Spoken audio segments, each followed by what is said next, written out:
আমি কখনো কারো চোখে আমার জন্য মায়া দেখিনি। কেউ কখনো আমার পাশে বসে ভরসা দিয়ে বলেনি এত চিন্তা কিসের, সবকিছু একদিন ঠিক হয়ে যাবে। আমি তো আছি বোকা। কেউ ভাবেনি কখনো আমার বিষয়ে। কেউ কখনো আমাকে একমাত্র প্রিয় মানুষের তালিকায় রাখেনি। কোনোদিন কারো সুসংবাদ বা দুঃসংবাদে কেউ আমাকে প্রথমে জানায়নি। গানের লাইনে ভুল করে আমার নামটা গেয়ে ওঠেনি। আমার এমন কোনো বন্ধু নেই যে কিনা আমাকে অনলাইনে অ্যাক্টিভ না দেখলে অস্থির হয়ে যাবে। ঠিক আছে কিনা জানার জন্য উতলায় মেসেজ দিয়ে ভরিয়ে ফেলবে ইনবক্স, কিংবা ছুটে আসবে ও শহর থেকে এ শহরে শুধু আমাকে দেখার জন্য। আমার এমন কেউ নেই যার আমার পছন্দ থেকে অপছন্দ সবই মুখস্থ। জন্মদিনে সবার আগে উইশ করবে, মন খারাপটা ভালো করে দিবে, গুরুত্বের লিস্টে আমাকে রাখবে সবার উপরে।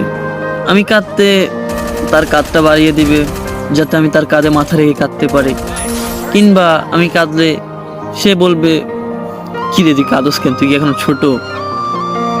জানেন, এরকম কাউরে পাইনি আমার জীবনে।